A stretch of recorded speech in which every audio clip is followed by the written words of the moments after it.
Hello, my name is Martin Cormican and the HSE's lead for antimicrobial resistance and infection control. And today I'm just going to demonstrate how to take a mid-turbinate or a deep nasal swab for testing for COVID. The mid-turbinate or deep nasal swab is primarily intended for testing children, but I'm going to demonstrate today on my adult colleague for practical reasons that we don't have a child available to volunteer for this. So I'm already wearing the appropriate PPE for collecting this sample type. So you see that I'm wearing a surgical mask. I've performed hand hygiene. I'm wearing gloves. I'm wearing an apron, and this is the appropriate PPE for collecting this kind of a sample, this sample type. So Audrey, I'm going to take a swab from your nose, so I might ask you if you could take the mask off for me. I'm going to put a swab into both sides of your nose, twirl it around a bit. It's a little bit uncomfortable, but it shouldn't hurt, and it should take just about a minute or two. Okay. So I might just first ask you to tip back your head a little bit, that's fine, and I'm just going to check first to make sure that there's no obstruction on either side of your nose. Okay, so if the nose is clear, and then I'm going to use the swab. Now there are some types of swab which have a stopper along the stem that helps you to judge just how deeply you have to put this into the nose. And that's convenient if you have it, but it's not essential.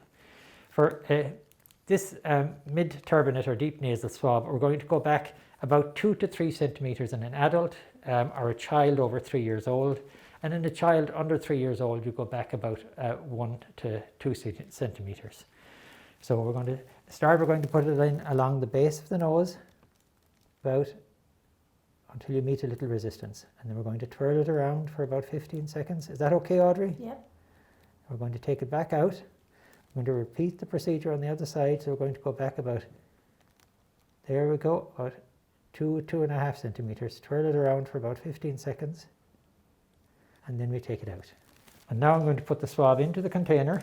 And very important to keep the tip of the swab away from anything that might contaminate it. So I'm going to open the specimen container,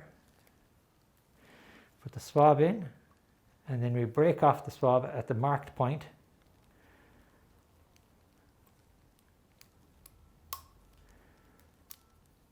And close the container. And now very important, make sure that it's closed properly so there's no leakage. And then before this goes anywhere, it has to be properly labeled with the name, the date of birth, the date of sampling, and all of those details have to match the details on the sample request form that's filled out either on paper or electronically. That completes the test taking procedure. And now I'm going to put this into the biohazard bag to get sent to the lab. Close it, and when I finish taking the sample, then I'm going to take off the PPE and dispose of it safely, and finally, of course, I'm going to clean my hands.